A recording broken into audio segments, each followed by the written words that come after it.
All right, we convened for a preliminary hearing. I reviewed this file and the petition requesting removal yesterday and signed a removal order. So I determined at that point that there was enough to authorize the petition, and today is the date time set for the prelim to go over the petition with the parents and see what their positions are and to get some important questions answered. May I have the names of our participants, beginning with the guardian ad litem? Good morning, Your Honor. Ariel Berger here as the guardian ad litem. Brittany Kelly for the department. Michael McFarland, representing Mother, who is joining us by Zoom. I'm Lee Heiss. I'm representing Kate Matthews today. Okay, it looks like we lost your client somewhere in the mix, Mr. McFarland. You made a switch.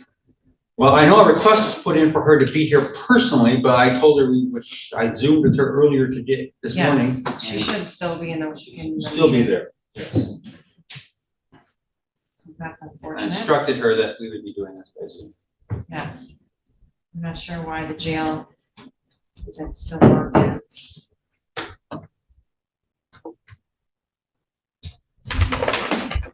You could, well, I'll send a message to my assistant and ask him to call over. Ms. Thomas, can you hear us? Do you want to put your appearance on?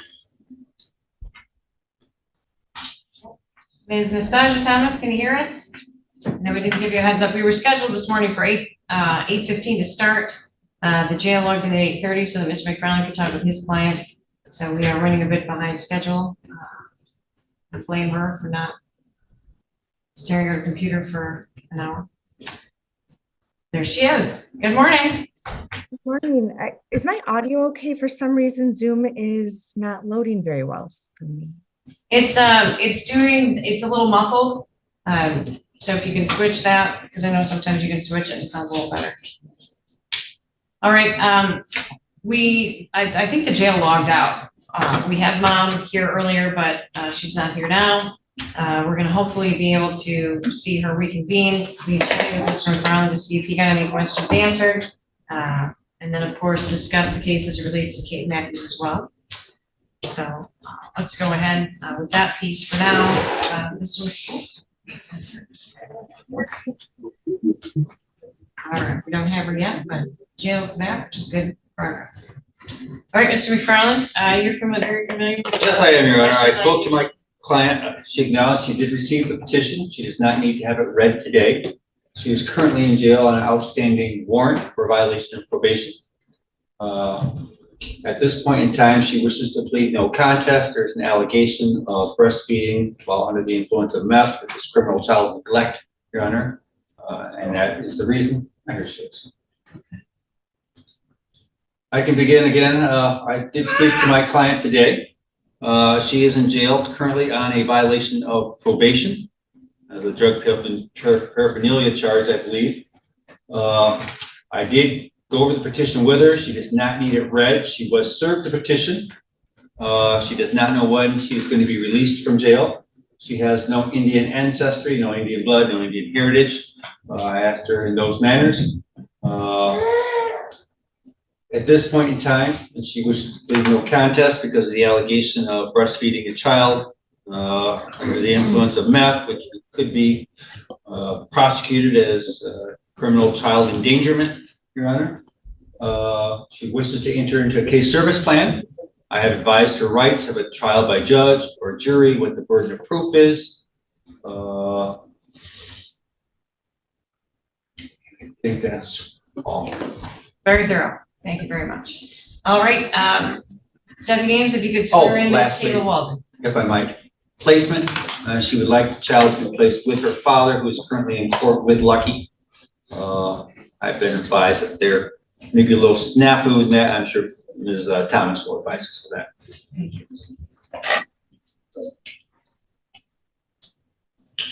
Yeah, can you raise your right hand, please?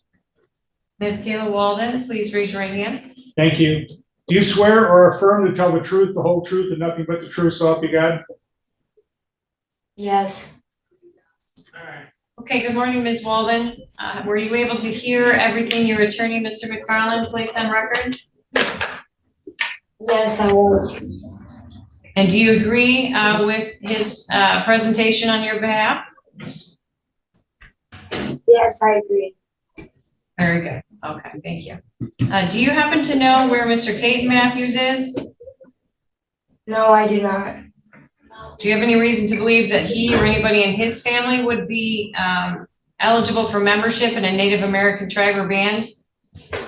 No. Okay, thank you so much. All right, on the position requesting the opportunity for no contest plea, your position, Ms. Thomas? I believe that's acceptable. Ms. Heiss, do you have any position? No position, thank you. Ms. Berger? I have no problem with that. All right. Okay, well, before we go into your plea, Ms. Walden, we're gonna talk a little bit about what's happening with Mr. Matthews, and I'll go to Ms. Thomas for any updates or presentation on that. Thank you, Your Honor. Ms. Kelly can please be sworn in. She will be able to testify to the efforts she has made. And as the investigator, who is identified as the child's parents? Kayla Walden is identified as the biological mother, and Caitlin Matthews is identified as the putative father. And have you had any contact with Mr. Matthews? I have, very limited. Can you just give us a rundown of all of the efforts you made to contact him, and then what happened when you were finally able to contact him, what the outcome was? So after the removal last night, I did go see Kayla in jail around 10 p.m. I asked Kayla, if she had any contact information or information about where he could be located. She said she did not. Around midnight, I did locate. He had applied for assistance to the state at the end of March, just a few months ago. So I located a phone number and an address. The address was not in our county, but I did call and text the phone number. I Facebook messaged him multiple times around that midnight point last night. He did respond to a text message I sent him just after midnight. I had said, there's a court hearing regarding your child tomorrow at 8:30 in the morning. Please contact me so we can talk about this. He replied with an email address. His name is spelled Katon, but in the email it was Katin. After he sent me that, I did ask for him to still call me so I could just verify some date of birth, identification for me to send the court order to the correct person. He said he would call me when he was done driving. He did not call me. He texted me again last night in the middle of the night saying that he'd call me this morning. I called him twice this morning and texted him. He didn't respond. So I did send him the court order and the petition to the email that he provided me last night. It was delivered to the email. It had not been opened when I had left my computer this morning. But I did text him after I emailed it and stated that he should have it in his inbox. I did not receive a reply though. What happened to Oh, sorry about that's what's happening today. Did you happen to text him with Zoom information for today's hearing? It was on the court order that I emailed him, but I did not text the Zoom information to him now. Okay. And do you have any reason to believe that there might be a different biological father to this child? Kayla didn't identify anybody else. She did say that he's the father. She said he hasn't been involved, but she did name him as the father to Lucky. Okay, thank you. As it relates to Mr. Matthews, I don't have any further questions for Ms. okay. That was a little garbled. Did you say as it relates to Mr. Matthews, you don't have any further questions? Correct, Your Honor. Okay, Ms. Heiss? Yes, this child was born like in Mississippi or something, wasn't she? Correct. Mom reported in Tupelo, Mississippi. And so, do you know if Mr. Matthews has ever been down there to have had access at conception? I don't know. I have very limited information about the birth of this child. Okay, and so you have not personally handed him a copy of the petition? Correct. Thank you, I have nothing further. Mr. McFarland? You're not the one who deals with the placement at this time, or are you? I think I have,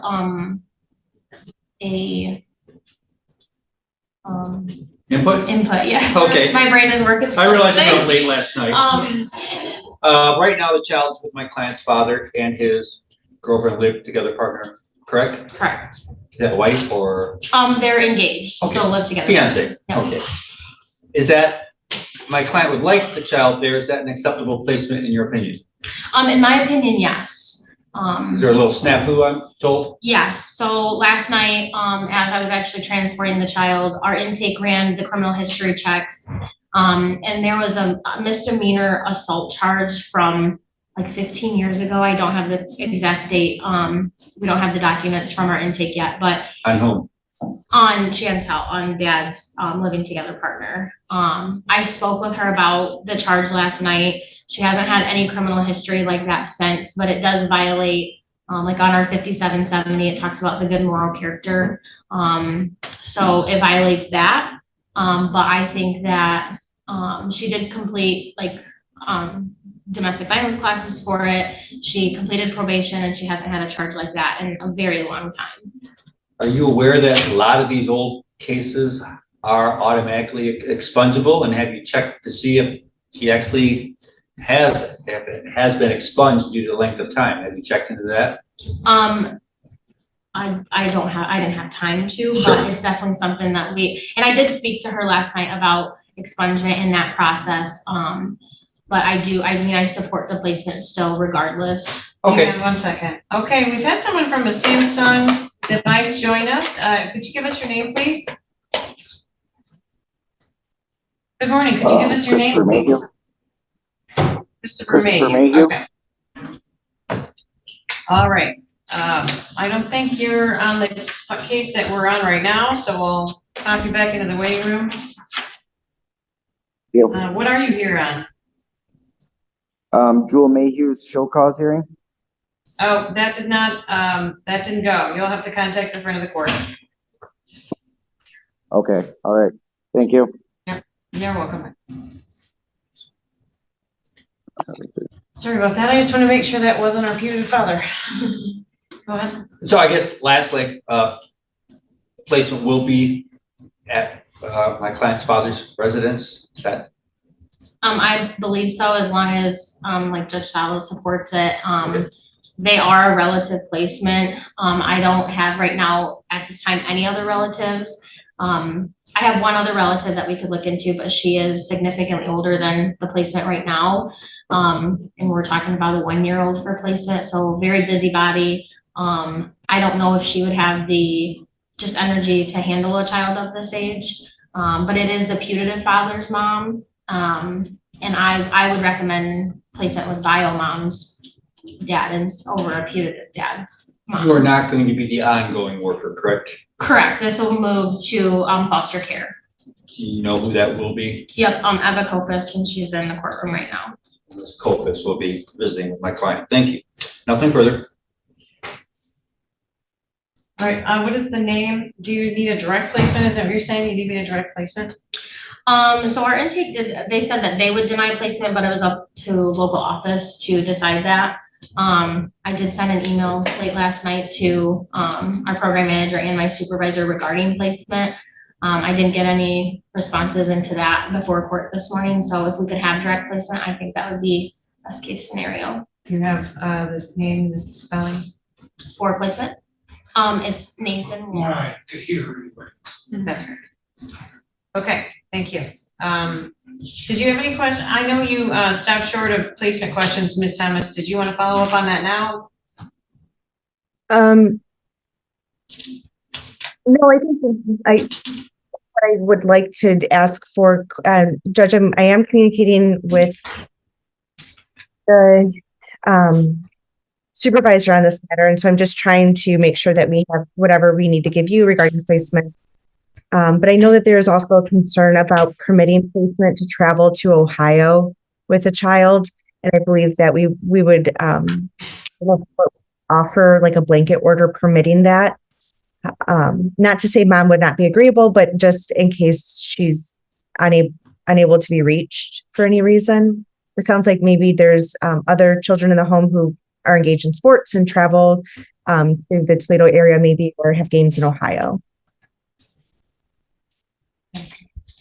Your Honor, I don't know if it's just Ohio. I just know they travel out of state. So I don't know exactly if it's like Ohio, Indiana. I don't know. I don't think they're traveling to Texas, but I wasn't able to ask what states they go to.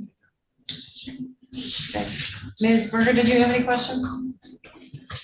They were all related to, so I'm good at this time. Thank you. All right, Ms. Kelly, did you explore safety plans or any lesser restrictive measures other than removal for the family? Not during this investigation due to the timing of the complaint that came in. We've had previous investigations. We've had 4 in the last couple months that we have not been able to contact, verify the well-being of the child. There were concerns just of the whereabouts of the parents, and we felt it was there was possible immediate harm to the child where she was at the time. And where did you find her? With maternal grandmother in Clinton, Michigan.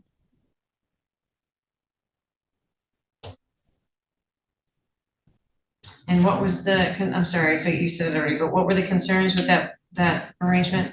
There have been allegations in the past that the maternal grandma was also using methamphetamines. When I spoke to maternal grandma yesterday, I asked her if she was aware that we had been looking for Kayla and the child for months now. And she said she was aware and she knew where Kayla was at those times. And I asked why she hadn't called one of us or texted us to let us know where she was. And I mean, it's her biological daughter, so I understand protecting her own child, but she just said she didn't call us. Did you observe any concerns when you were speaking with her? I did drug screen her. When I spoke to law enforcement that morning, they had concerns about just her her behaviors, and she seemed like she was talking very fast. She seemed okay when I was there. She was very cooperative with me. She was very aware of why I was there. She helped me load the child's things into the car. But like I said, very cooperative. She was honest with me about things and before I left with the child. Did she admit to you or talk at all about any kind of drug problems that she might have had? I asked her if she was using, she said no. When I asked her to drug screen for me, she said why. I said, well, if you were ever considered for placement, I would want to make sure that you're sober and that we could have a drug screen to back that up. She then agreed, but she did not admit to any use. You have the drug screen results back? I do not. They will be sent out this morning and hopefully they'll be back by Friday. Are there any other concerns? But maternal grandma's homeless. So the home she was living in is like a family friend. She said that the house that she was living in, that has her permanent mailing address and that she lives currently besides the house she was visiting yesterday. Law enforcement had concerns about methamphetamine use in that house too with those people. Where she was staying yesterday? Not yesterday, but where her permanent, I guess, address would be with her friends that she stays with. Thank you. Questions based on my questions, Ms. Thomas? No, Your Honor. Ms. Heiss? Yes, this maternal grandmother of Lucky is someone who has CPS history and domestic violence history with her own sister, is that right? I'm unsure about the domestic violence, but yes, correct to the CPS history.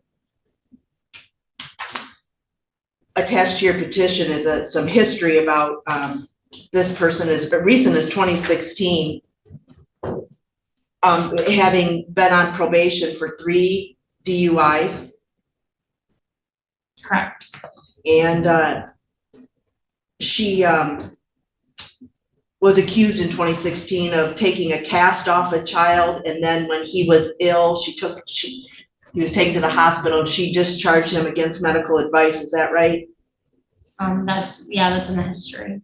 I'm sorry for the interruption, but was that substantiated allegations? I can't tell these records that are attached exactly what these are. Ms. Kelly, do you know? If I can grab my packet. Deputy Ames, would you mind, guys, make sure, have you done it for her, refreshing a recollection on that piece? No. No. Your Honor, I will report that that one was rejected and move on to some of the ones that were accepted and assigned, if you would allow me. Can I ask what page she's on? Okay. Gonna move on to something that was accepted and assigned for investigation, but did not result in removal. Ms. Kelly, does that indicate that it was substantiated, or how would we know?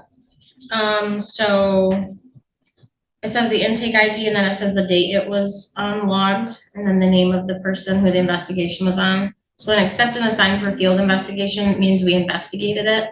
And then the category would,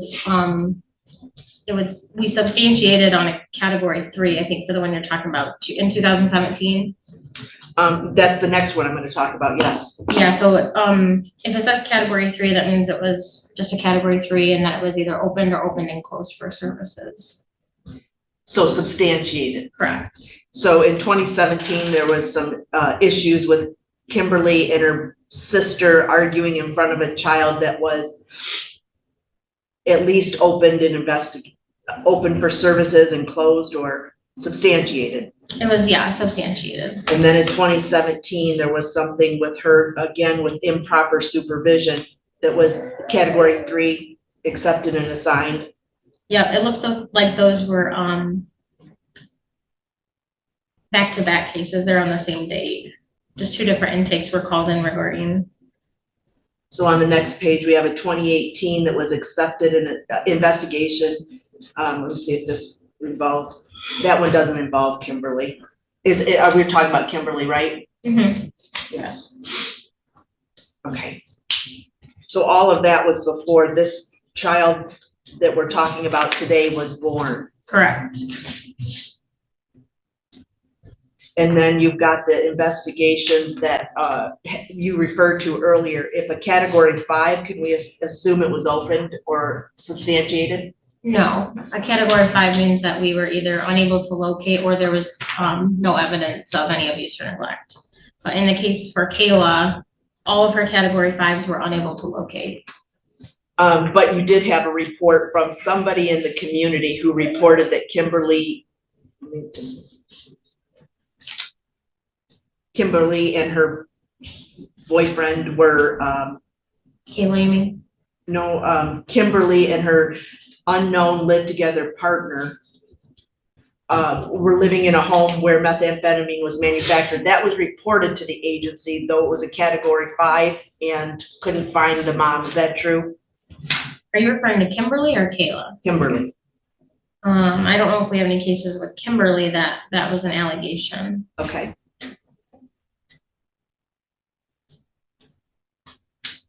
February 3rd of 2024, that it's alleged, it's just a report from a community member, but and then in April 22 of 2024, a community member reported to the agency that Kimberly was observed with meth needles and that she was observed shooting the meth, was not observed shooting the meth, but was observed under the influence by this community member. What was the date on that? April 22nd of 2024. Any idea what page that would be? It's 3 from the back. I'm sorry, 4 from the back, if that helps. Can I ask what the top of the page starts with? Yes, intake ID, a long number, and February 27th. That's a category 5 case. What does that mean? So there's multiple category 5 cases for Kayla that we were unable to locate her in all of those. So category 5 could be unable to locate, like residing out of state. So if we make contact with a family and they live out of state, we would category 5. Or it means that there was like absolutely no evidence found of any type of abuse or neglect. And you can't tell from this which of those, why it's a category 5. No, but I know from reviewing Kayla's history and being familiar with this case that they were because Lenawee County and Washtenaw County could not find her during those investigations. So you were getting these complaints or Washtenaw was, and you couldn't find these people to investigate them? Correct. Thank you, that helps me. Okay, thank you. I have nothing further. Mr. McFarland, any questions? No. Ms. Barker? Nothing further. Okay. All right, I don't think we can let her go yet because we have got a no contest plea on the horizon, but anything else before we go into that, Ms. Thomas? No, Your Honor. All right, my inclination here, Ms. Heisen, you tell me what you think, would be to set a putative father hearing for Mr. Kate Matthews and let Ms. Kelly continue trying to get him served with the petition as well as the notice of putative father hearing. Yes, Your Honor, the only addition to that would be to offer him a DNA test if he's interested so that we can have him in services and consider for placement sooner than later. Okay, any objections, Ms. Thomas? No, Your Honor, I would also request that as well. Any comments, Mr. McFarland? No position, although I do want to question my client with the limited scope of the parentage issue. Okay, Ms. Berger? No question. Okay, all right, so that's what we'll do as far as Kate Matthews moving forward. And that would conclude our hearing as far as what's related to Mr. Matthews today. Ms. Heiss, you're welcome to stay for the remainder, or if you'd like to be excused, now would be your opportunity to ask. Your Honor, I'd like to be excused, but I'll probably stay so that I'm familiar with the case as well. But if my next case needs me, I could leave for that. All right, very good. Thank you. Okay, do you want to ask your client some questions before? Just two questions, Your Honor, limited in scope to parentage and the out-of-state issue. I'm on your patience for a few minutes. Is she this morning? Thank you. I have just a couple questions for you, okay? Can you hear me okay? She has to unmute on her end. You have to unmute on your end. Thanks, we get a lot of feedback from the jail, so you're gonna spend some time on mute in between your opportunity to speak.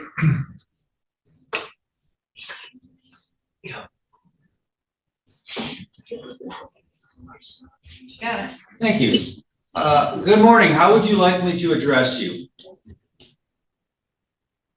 Miss Walden, Ms. Walden, you heard, first of all, everything I told the court about going over your rights, about your desire to do a no contest plea, etc. Is that accurate? yes, Is there a possibility, even if remote, that anybody else could possibly be the father of this child? no, Okay. Apparently, your father is requesting permission to take your child, and we're not going to use the child's name, but L, out of state, as I guess some other kids have events in the Toledo area. Do you have any problem with the court allowing him to go out of state with your child to Ohio? no, I don't have a problem with that at all. Thank you.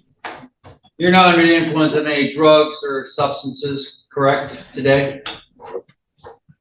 Correct. Nothing further, Your Honor. All right, Ms. Walden, do you know, are there any other cases that would concern your child, like custody, child support, guardianship, or anything else that would be out there? No, All right, very good. Let me just repeat the ICWA since that arises down the road. You and I chatted regarding possible Indian heritage. There's no Indian blood, no Native American heritage, as far as you're aware of on your side of the family, correct? correct. Do you know anything about the possible father, if he might have any Indian heritage? I don't know. I don't think so. He's never said anything about that. Is that what I'm hearing? Yeah, he's never said anything. Okay, nothing further. All right, Ms. Walden, at this time, I'm gonna go through your rights with you to make sure you understand what's happening here today, and potentially receive your plea. All right, so the no contest plea, just so you're aware, means essentially I would take the allegations in the petition and consider them accurate, and then decide if there's been a violation of the statute. Do you understand that? I understand. All right. If I accept your no contest plea, you're giving up your right to a trial by judge or trial by jury. The right to have the petitioner prove the allegations in the petition by a preponderance of the evidence. The right to have the witnesses against the respondent appear and testify under oath at trial. The right to cross-examine witnesses, and the right to have the court subpoena any witnesses that you believe could give testimony in your favor. You have a right to an attorney for every hearing, including this one, which is why Mr. McFarland is here. And that attorney would, of course, assist you with all of those trial procedures as well. Do you understand you'll be giving up or waiving the trial rights I've just indicated to you if you enter a no contest plea? I understand. All right. With regard to the consequences of your plea, or in other words, what will happen, the court will do the following. There will be continued investigation by the caseworker to see what the problems are in your family and how and whether they can be solved. The court could dismiss the case if there's no need for the court to be involved. If it appears that there's a problem that may be solved, the court can make the child a temporary ward of the court, place with mother, father, relatives, or foster care home, and order programs for you and your child, such as counseling, drug and alcohol treatment, assessments, and parenting classes. If it appears that you will not be able to provide a proper home for the child in the reasonably foreseeable future, the court could terminate your parental rights. Excuse me. In regard to the plea itself, the plea can also later be used as evidence in a proceeding to terminate your parental rights. Do you understand the potential consequences of your plea, Ms. Walden? I understand. Do you have any questions about any of the information I've given you so far? No. All right. When were you arrested? Yesterday morning. All right. Are you currently under the influence of drugs, alcohol, or anything else that could get in the way of you understanding what you're doing here this morning? I understand. I know, but are you under the influence of anything, of drugs, alcohol, or anything else that could get in the way of you understanding what you're doing? No, I'm not. I understand what I'm doing. Thank you. Is anyone making you enter a no contest plea? No. Does anyone threaten you in order to get you to enter a no contest plea today? No. Has anybody promised you anything in order to get you to enter a no contest plea? No. Would you say your decision to enter your no contest plea is one you've made of your own free will? Yes. Thank you.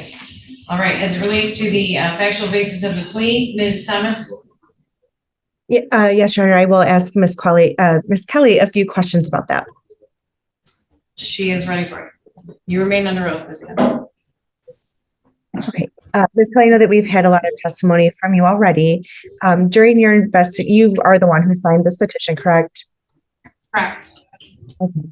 And didn't have a investigation, is that fair to say? Oh, you're gonna have to repeat that. Maybe try and slow down a little bit. It's cutting in and out.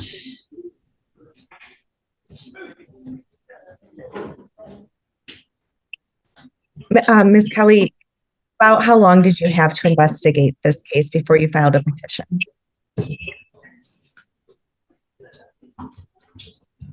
45 minutes. And in that time, what did you learn about with this case? I received a call from law enforcement stating that Kayla had been arrested for, I believe, a domestic between her and her mother. The child was in the arms of, I believe, Kayla when this domestic occurred. Kayla was then arrested and taken to Lenawee County Jail. And then law enforcement had stated that they were still at the house with the maternal grandma with the child. Law enforcement had concerns that this child would not be able to be found again if we did not file a petition. Law enforcement knew that we had been searching for this family for quite some time with no luck. And I knew that mom had warrants for her arrest for some criminal activity. We had not been able to verify this child's well-being in the last several months that we had investigations. There have always been concerns in the allegations of substance use. I did, after completing the petition and receiving the order, I did have a chance to go speak with Kayla, which I did. I received more information regarding the allegations. Do you want me to touch on that? Yes, which I was going to ask you about next, if you were able to confirm any of the allegations after the petition, giving the timing of everything. I had asked Kayla if she would drug screen for me. She did agree to drug screen. Like I said, those results will not be back until probably Friday at the earliest. I asked her if she would test positive for anything. She said possibly marijuana and possibly methamphetamines. While I was speaking to her, I asked her when she was using these substances, where was the child? And her response was, I guess she was with me. She didn't explain that at all. I do believe the child has been in her care throughout the last few months while she's been in Michigan. I think that maternal grandma has helped, but I think for the majority of it, she was with Kayla. Kayla's not employed right now. She is living with a family friend that her mom was also living with in Tecumseh. She did say that she had warrants for criminal activity, and she said that she was on probation. She said that one of her warrants she believes was for not reporting to probation. I asked her who her probation officer was, and she does not know the name of her probation officer. I asked her about the birth of the child. She said that she gave birth in the car while driving to a hospital, but there is a birth record in, I think she said Tupelo, Mississippi. So she does believe that this child has a social security number. I told her there were concerns that there wasn't a birth record or a social security number, but she said she does believe there is some documentation for that. We talked about mental health. She said that she does think that services for mental health would be good. She's not diagnosed with anything right now, but she believes she may have ADHD. She said that she thinks that if she was on a prescribed medication for ADHD, she would not have to use recreational drugs.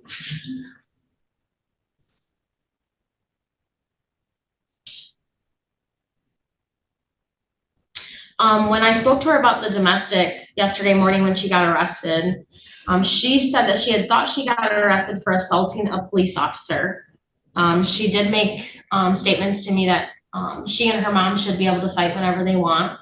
She said it's a family thing. I tried to explain to her domestic violence is against the law, is dangerous. There was a child involved in this domestic violence situation yesterday. But she believes that family members fighting family members physically is acceptable. She did say that she didn't have any contact information for Dad. She didn't know the last time she saw him. She said that Dad has not been involved in this child's life, and she believes it's been over a year since she has seen him. She said there's no affidavit of parentage, and he's not on the birth certificate, but she did name him as the father. I think that's it. And were there any concerns about whether she was nursing while using meth? She denied breastfeeding.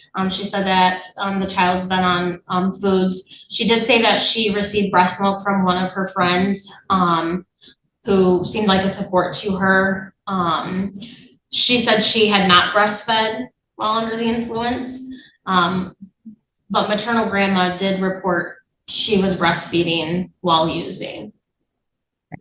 And did, once the child was in the department's care and custody, did you take the child to get like a physical checkup or anything like that? I did. Maternal grandma had stated that this child has never seen a doctor besides when she was born. She doesn't have like a primary care physician. She's never had any immunizations.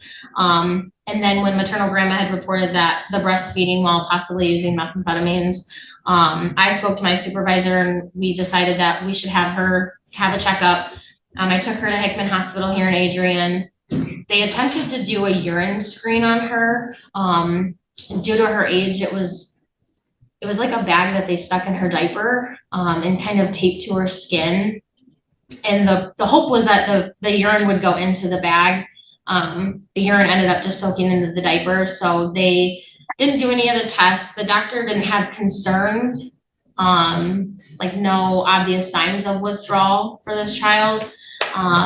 She did nod her head a few times, but the doctor said that could be normal child behavior at this age. I think my only concern would be, she's kind of lethargic throughout the day. I was with the child from 11:30 a.m. until about 8:30, 8:45 p.m.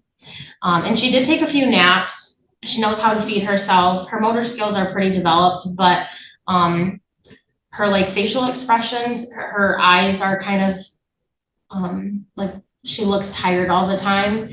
And the doctor did say she felt like she looked tired, but there wasn't anything like medically diagnosed yesterday or any other tests ran. They advised that placement should follow up with a primary care doctor and just continue having follow-up checkups. The drug screens that the department, those are mouth swabs, correct? Correct.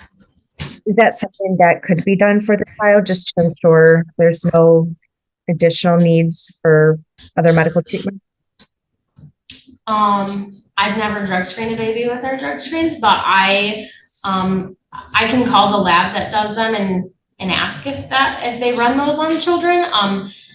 And I think that we have to have a consent from, well, the child's placed in our care. So I guess if we consented to a drug screen for the child, I think we could. I'm just wondering if it would be helpful for the child's future care, since the child doesn't have any established medical record. Okay. In this, in the CPS stuff, there are more, it looks like Miss Walden has other children. Is that correct? Correct. Where are they located? They're with their biological father in Alabama. Were you able to contact him to at all just check on their well-being? Not in the last 24 hours, but I had an investigation in February where I did speak to him about where he was living and the care of his other children. He did verify their well-being then. I do plan to still contact him during this current investigation too. And to the best of your knowledge, does he have a custody order? So they're protected? Kayla reported that they do have front of the court involvement through Lenawee. She had stated to me last night that he wasn't supposed to leave the state with the children. But to my understanding, from when I talked to him a couple months ago, she had moved with him down to Alabama with the children. But she said that the front of the court order says he's not to leave state with the children.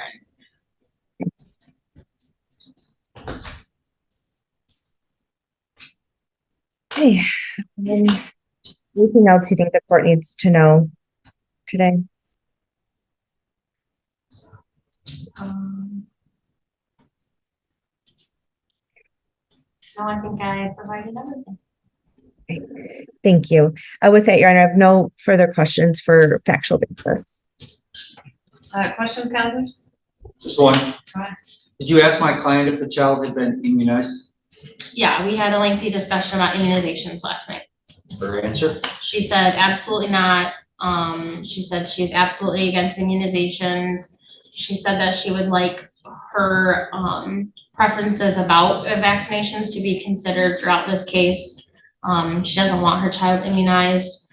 And she educated me a lot on her research that she's done regarding immunizations.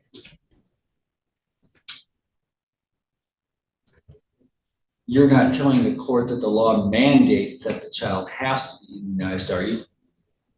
Can you repeat that? You're not telling us today that the law says the child has to be immunized. You're not saying that, correct? I don't know the law of if the child needs to be immunized or if who has decisions over that throughout this case. Well, that's kind of why I'm asking, because you indicate that you want the child to be immunized, but you don't know. But I'm also asking, does the child have to be immunized? It appears though you don't know that answer, correct? Oh, I don't have any opinion as to whether or not this child is immunized. I do want her to have routine medical care. Okay. I don't think that immunizations are needed if that is against a parent's preferences. You answered my question. Thank you. Okay. Nothing further. Ms. Berger? Nothing further. Thank you for your testimony. You may return your seat. All right, are you satisfied with the advice of rights and the factual basis of the plea, Ms. Thomas? Yes, Your Honor. I'm sorry, what was that one? Yes, Your Honor. Thank you. Mr. McFarland? I am, but I do have an equal question of the worker regarding father, if I could just ask. Since you had an opportunity to speak to father, did you ask him the equal question about Native American heritage? No, we only communicated through text message. We didn't speak on the phone. Thank you. Nothing further. Very good. The court is satisfied that the plea is knowingly, voluntarily, and understandably made with a full understanding of the consequences. I further find that the record supports that one or more of the statutory grounds alleged in the petition are true based on the testimony of Ms. Kelly. Her investigation revealed substance use in the home of the child, domestic violence in the home of the child, criminality, homelessness, and a number of things that create an environment that is an unfit place for the child to live currently. I also find that it's a violation where this parent neglected or refused to provide proper or necessary support, medical care, or other necessary care for this child's health or morals, and subjected this child to a substantial risk of harm to the mental well-being of the child, as well as the physical well-being as a result of that drug use and those other things that are happening in the home. So the court is taking jurisdiction of the mother and the child at this point. I will set a putative father hearing to be conducted with the initial disposition. I'll ask the department to ask the putative father if he has any Native American heritage and if he'd like to submit to DNA testing. The order will contain a directive to continue to try to serve him personally with the petition summons. If need be, if you can't get him served, then you're going to want to seek that alternative service order for publication. So, Your Honor, can I speak to the putative father about an affidavit of parentage too, if he doesn't want to go through DNA? That's also what I was going to ask you to do. Child's born out of state, right? Tupelo, I think you said it. Yes. So if there has been a recognition of parentage, legal parentage in the state where the child was born, then our state has to recognize that. So extra homework assignments, sorry. No, that's okay. We, the department is searching vital records like today for any birth records. Mom had stated that he didn't sign an AOP. If there is an AOP in another state though, we don't have to file one in the state of Michigan, correct? That's correct. Okay. But I just need a copy of it. Okay. All right.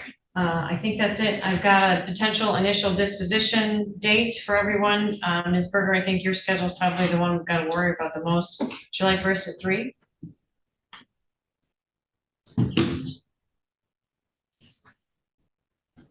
First week. Okay. Very good. So we'll have the initial disposition as it relates to Ms. Walden, as well as the putative father hearing on July 1st at 3:00 p.m. In the meantime, Ms. Walden, you can look forward to a caseworker reaching out to you to talk with you about services on a case services plan that will be the subject of our court hearing at the disposition. That's to get you started on some of those services that you need in order to try to work towards reunification with your child. Unless there's any questions, I think that's it for today. For an off record, could the court get my client's email address for Yes. service? Thank you. Also, we do need to address placements. I do think that where the child is concerned that we've had enough testimony, but is there anything else you'd like to present on that piece, Ms. Thomas? Thank you, Honor. I still have not received final word. Wait, I'm so sorry. Okay, we do not need a court order for placement. We were able to override that concern that Ms. Kelly testified to. And as it relates to parenting time, at this time, I think that we are going to ask the court to suspend parenting time, given the nature of how this child came into care, pending demonstration of sobriety and some stabilization for mother. And then we would ask for it to be supervised, but until at least initial disposition, if we could ask that it be suspended in the event mom is released. Your Honor, my position on that is mom can be drug tested. Visits can be supervised. If the goal is reunification, starting off suspending her parenting time is not going forward in that goal of reunification. So I don't think right now that there's been an overriding risk of harm that can't be addressed in the manner that I've mentioned, Your Honor. Your position on placement, My client does support placement with her father. Ms. Berger? Your Honor, I am in agreement with placement with with maternal grandfather. I would ask for, I think, a direct placement. They are relative placement. I have no concerns with the former criminal history. I'm hoping that there's some sort of waiver or expungement that we can look into while the case is open. In addition, I think that while mom is incarcerated, it is appropriate to keep parenting time suspended. However, if she's released and we can appropriately safeguard the child, then I think that supervised visits by the agency would be appropriate. I would agree with Ms. Berger. I think supervised visits by the agency at the department would be appropriate. I won't require my usual 3 times a week. We'll just allow you to do the minimum if she's released. I'm not going to require visits while she's in the jail. I don't think our jail accommodates those. You can double check on that if you don't mind, Ms. Kelly. But also the age of the child is really, she's too young to really be able to benefit, I think, from a Zoom visit with mom from the jail. But we'll look for you to give us any additional updates on that at the initial disposition as well. Placement is necessary and appropriate and is meeting the child's needs with the maternal grandparents.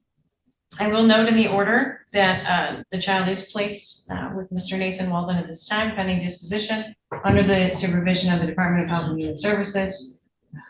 That is the safest and least restrictive. Mr. Matthews arguably did have actual notice. He may not have the notice that's satisfactory for the statute, but he definitely had an idea that this was happening and that his child needed a place to stay. And he's not here today asking for it or moving to make any kind of provisions for that. So he cannot even be considered for placement. That's clearly a substantial risk. Ms. Walden appears to us today from the Oneida County Jail, unable to take placement. The maternal grandmother, there was a litany of reasons why that particular placement is not appropriate for the child. It poses a lot of high risk. The history of drug use, indications of criminality, domestic violence, and drug use in the homes where she does stay. She does not have a permanent residence and did indicate some, at least 1 or 2 indications of potential drug use, pressure to rapid speech, and of course, her observations of allowing the mother to breastfeed under the influence is concerning in and of itself for purposes of supervision. So for all those reasons, the child will remain in the relative placement pending disposition. Unless there's any other questions, that's all. Judge, I just wanted to clarify that the department did override that concern that Ms. Kelly testified to. So placement with the department is totally fine. Placement will remain with the relatives. That's No what action. the order will indicate. Okay, thank you. Anything else?